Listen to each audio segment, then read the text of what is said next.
من نرگسم. میخوام از خامی تازه عروسها بگم.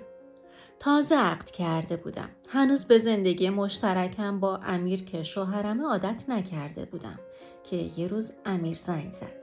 صداش خسته و جدی بود و بدون مقدمه گفت: نرگس جان، مامانم پاش شکسته. بعد یه مکث کرد. همون مکث معروف و طولانی که یعنی تصمیمشو گرفته و حالا فقط داره منو آماده میکنه. گفت: چند وقت میری خونمون فقط تا حالش بهتر شه. و من بدون اینکه حتی فرصت کنم به خودم فکر کنم گفتم باشه. رفتم با یه چمدون کوچیک که بیشتر از لباس پر از دلسوزی و حس وظیفه بود. وقتی رسیدم مهین خانم مادر شوهرم رو دیدم که روی تخت خوابیده با پایی که داخل گچ و صورت رنگ پریده. ناله های آرومی که آدم رو ناخواسته میکشوند سمت دل سوزوندن. دلم واقعا برای تنهاییش سوخت. امیر تنها پسرش بود که اونم 2 روز بعد رفت مأموریت. گفت شمال پروژه است و زود بر میگرده، ولی هیچ وقت زود بر نگشت و زندگی من شد تکرار روزهای شبیه هم. صبح دارو، ظهر غذا، عصر چای، شب درد، همیشه درد. شبها کنار تختش میخوابیدم و به سقف خیره میشدم و فکر میکردم چرا این زن وقتی امیر زنگ میزنه صداش جون میگیره، ولی وقتی من میخوام فقط نیم ساعت با امیر حرف بزنم اخماش میره تو هم.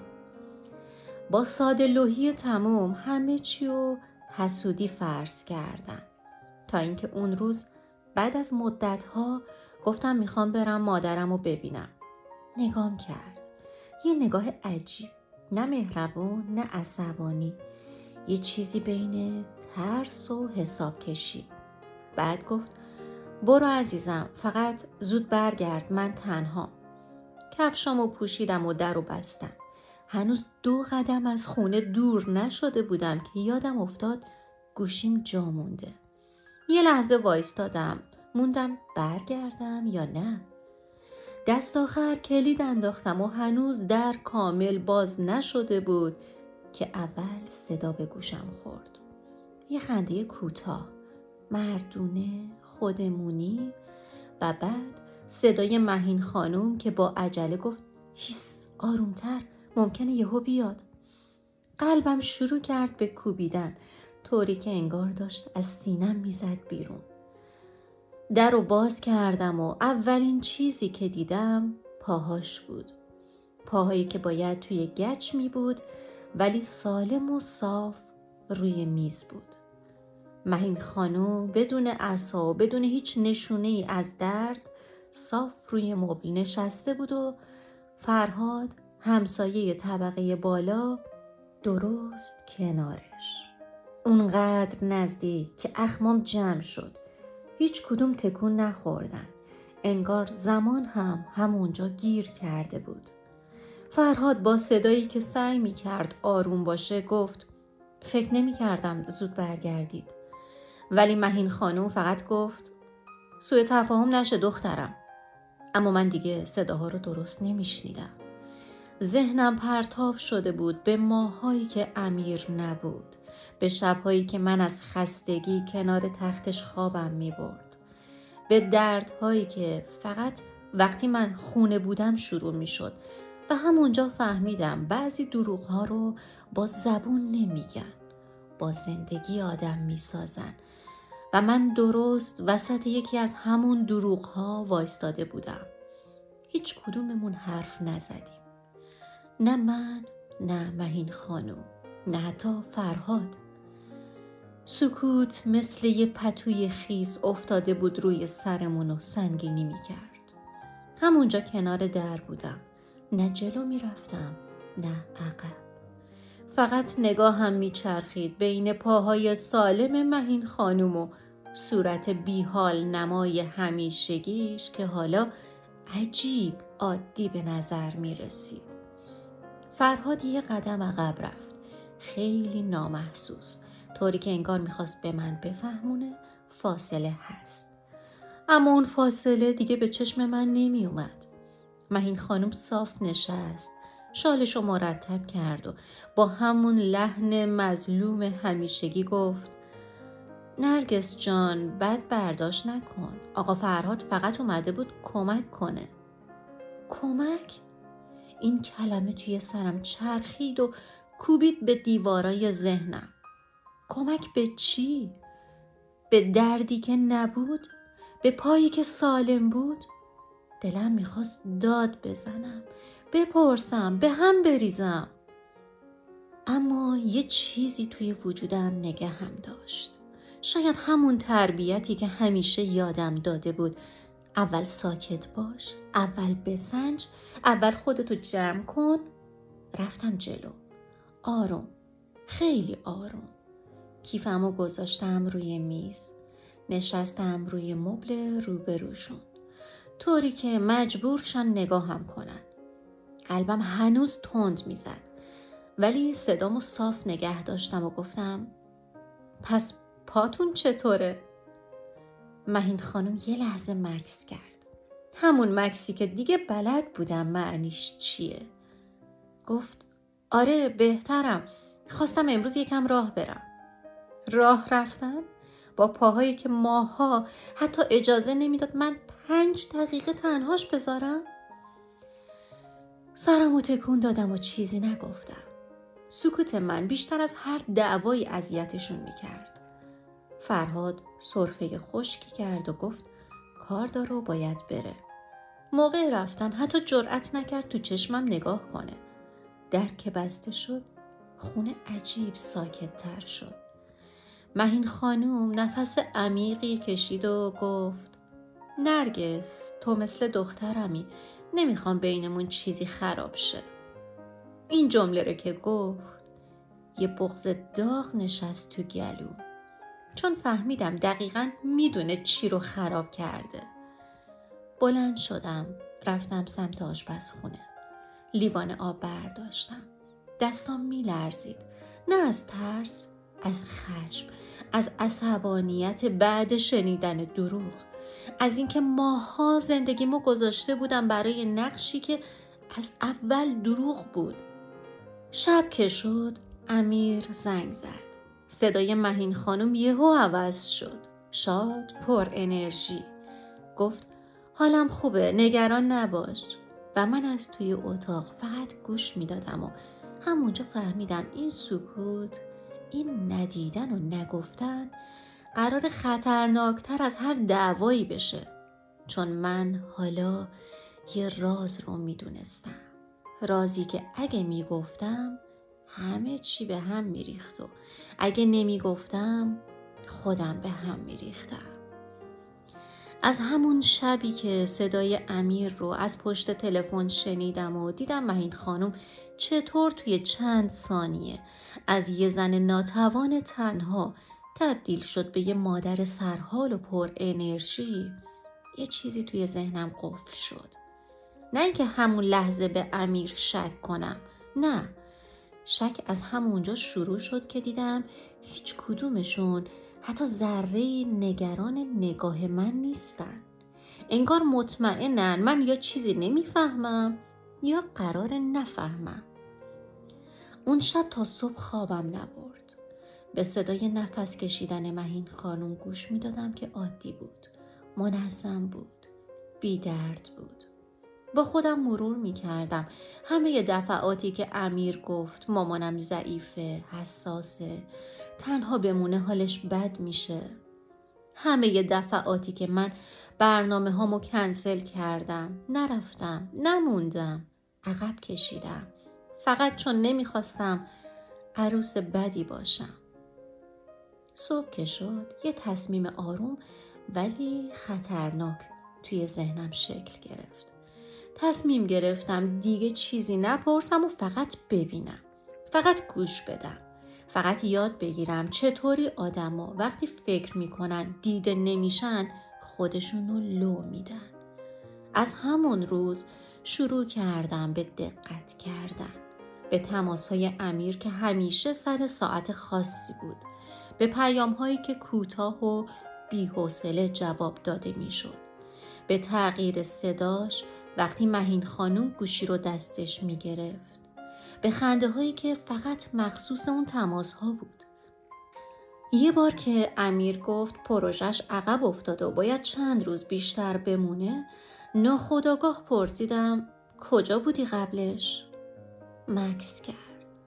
همون مکث لعنتی. گفت شمال دیگه. گفتم که، ولی این بار توی صداش اطمینان نبود. بیشتر شبیه حفظ کردن یه جمله آماده بود. شایدم من اینطور فکر می‌کردم. همون شب دیدم مهین خانم یواشکی رفت بالکن، گوشی رو برداشت، آروم حرف میزد، طوری که انگار میترسید دیوارا هم بشنون. وقتی برگشت و منو دید جا خورد. سریع گفت با خواهرش حرف میزده. اما من دیگه به هیچ توضیحی اعتماد نداشتم. کم کم شروع کردم به چک کردن جزئیات.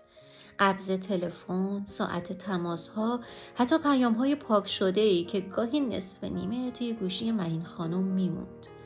اسم امیر نبود، اما الگو آشنا بود. یه شب که مهین خانم خوابیده بود، برای اولین بار رفتم سراغ کشوی کمدش. دستم میلرزید. نه از ترس دزد بودن، از ترس دیدن چیزی که دیگه راه برگشت نداشته باشه. بین قرص‌ها و نسخه‌های قدیمی یه فاکتور آزمایش دیدم. تاریخش برای 2 هفته قبل بود. زمانی که پا شکسته و حتی نمیتونست از تخت بلند شه. آزمایش توی یه مرکز خصوصی انجام شده بود، بدون نسخه ارتوپد، بدون اشاره‌ای به شکستگی. همونجا نشستم روی زمین. کاغذ توی دستم مچاله شد. حس کردم یه نفر داره آروم آروم پرده رو کنار میزن و من دارم صحنه ای رو میبینم که قرار نبوده هیچ وقت ببینم. اون شب امیر دوباره زنگ زد. گفت دلتنگمه. گفت طاقت نداره. گفت همه چی که تموم شه میاد سر زندگیمون. من گوش میدادم. فقط گوش میدادم و برای اولین بار فهمیدم شنیدن بعضی جمله ها بیشتر از شنیدن یه خیانت درد داره. چون توش این حس هست که طرف مقابل مطمئنه تو هیچ وقت نقطه ها رو به هم وصل نمی کنی. و من اون شب بی صدا به این نتیجه رسیدم که اگه قراره بفهمم باید وانمود کنم هنوز همون نرگس ساده‌ام، همونی که فقط مراقبه، همونی که چیزی نمیبینه. چون توی این خونه حقیقت با صدا نمیاد، با حواس جمعی میاد. همه چی از یه جمله شروع شد. یه جمله ساده که اصلا قرار نبود دنیا رو زیر و رو کنه، اما کرد. اون شب که داشتم ظرف‌ها رو می‌شستم و صدای آب نمیذاشت فکرام از سرم بیرون بزنن، مهین خانم یهو از توی حال گفت نرگس، میدونی چرا امیر هیچ وقت نمیفهمه من تنها ترم؟ دستم همونجا توی سینک موند. آب سر خورد روی مچم. برگشتم نگاش کردم. چهرش خسته بود. نه مظلوم نه نقش بازی کن. یه خستگی واقعی، از اونایی که فقط مال آدمای تنهاست. نشستم روبروش. بی اختیار گفتم من فکر میکردم امیر همه چی رو میدونه. پوزخند زد. گفت امیر فقط بلد فرار کنه از دیدن بعضی چیزا. اون لحظه یه موج عجیب از دفاع ناخواسته از امیر توی دلم پیچید. اما ساکت موندم. مهین خانم نفس عمیقی کشید و گفت اون روز که تو اومدی خونه فرهاد اومده بود، نه برای من، برای دخترش. اسم دخترش که اومد انگار یه سطل آب یخ ریختن رو. ادامه داد زنش رفته، بچهش مونده دستش. ازم خواسته بود چند ساعت نگهش دارم. بچه توی اتاق خواب بود. خواب. من پام بهتر شده بود ولی به امیر نگفتم چون میترسیدم. سرم گیج رفت. تصویرهایی که تو ذهنم ساخته بودم یکی یکی ترک برداشت. گفت فرهاد اومده بود بچه رو ببره. خندیدیم. جای پسرمه. از اینکه یه روز تو خونه سالمندان تنهاشم میترسم. دلم میخواست بگم پس اون خنده ها چی؟ هر چقدر جای پسرت باشه مطلق است و شما هم سنت زیاد بالا نیست. اما صدام در نمی اومد. بعد آرومتر، شکسته تر گفت من دروغ گفتم نرگس. نه به تو، به امیر، درباره پام، چون میترسیدم تنها بمونم. چون بعد ازدواجش از این تنهایی ترسم بیشتر شده مادر. اشک توی چشمام جمع شد. نه از دلسوزی، از شوک، از اینکه چطور ذهنم تونسته بود از ترس، از خستگی، از بیپناهی یه خیانت کامل بسازه. امیر همون لحظه زنگ زد. گوشی تو دستم لرزید. جواب دادم. صداش همون صدای همیشگی بود. صادق، خسته، بیخبر. گفت نرگس حالت خوبه؟ حال مامان چطوره؟ و من برای اولین بار فهمیدم چقدر مرد پشت گوشی آدم بزرگیه و من چقدر دوستش دارم. فقط یه اشتباه بزرگ داشته. این که فکر کرده سکوت امن‌ترین راهه. گوشی رو که قطع کردم، بعد از اینکه شام مادر شوهرمو دادم، رفتم توی اتاق و به حال ذهن مریضم زار زدم. نه برای چیزی که اتفاق افتاده بود، برای چیزی که میتونست با یه سوال ساده، با یه گفتگوی زودتر اصلا ساخته نشه. اون شب تا صبح به این فکر کردم که چقدر راحت میشه آدم بیگناه رو تو ذهن خودت محکوم کنی. فقط چون جواب بعضی سوالات دیر داده میشه. و من بیشتر از هر چیزی از خودم شوکه شده بودم. امیر 3 روز بعدش برگشت. بدون خبر قبلی، بدون اینکه حتی زنگ بزنه بگه دارم میام. فقط کلید انداخت و اومد داخل. من توی آشپزخونه بودم.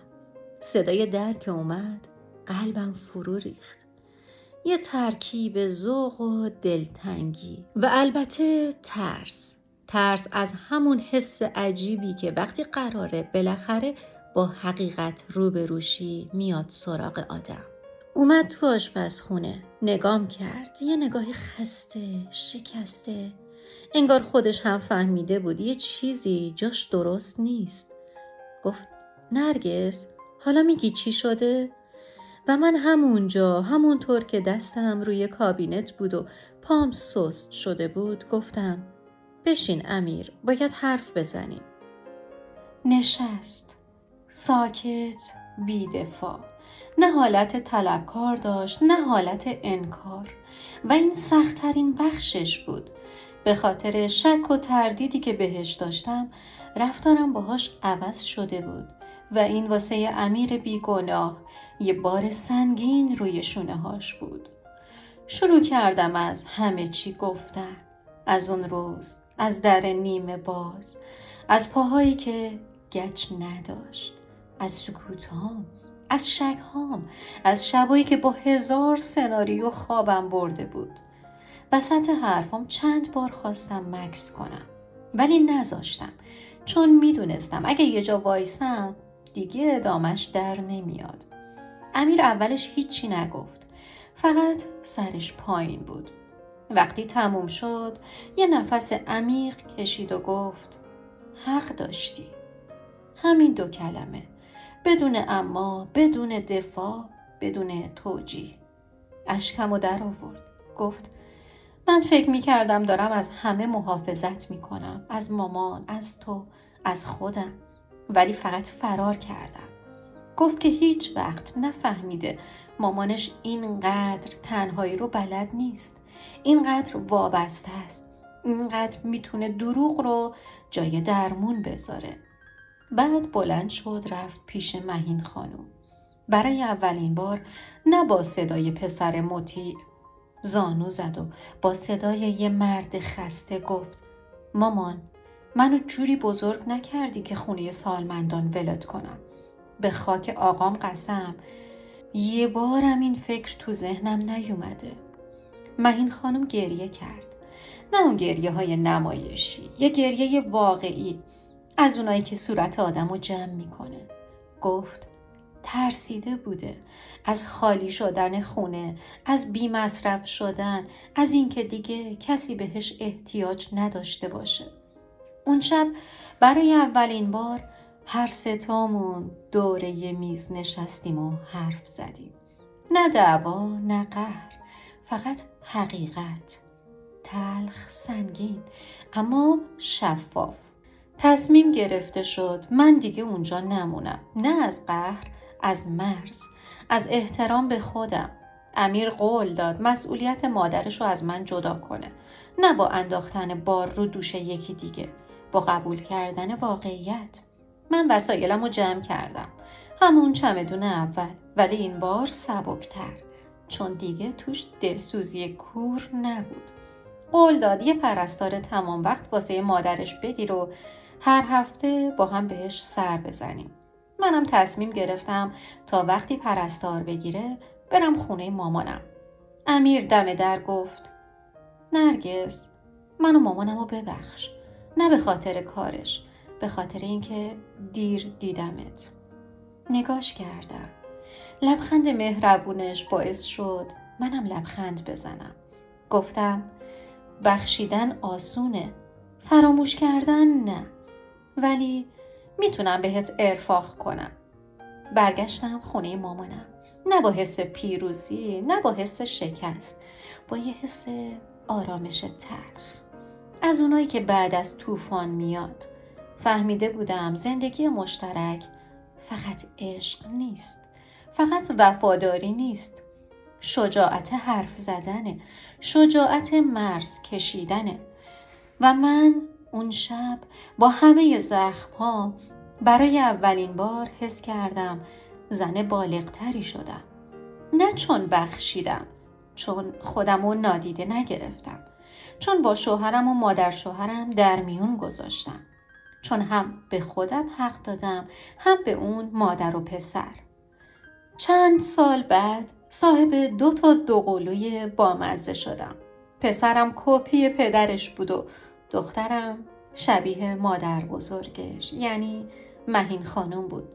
خوشحال بودم از اینکه تنها نیستم، از اینکه یه دختر دارم که بشه مرهم من و امیر.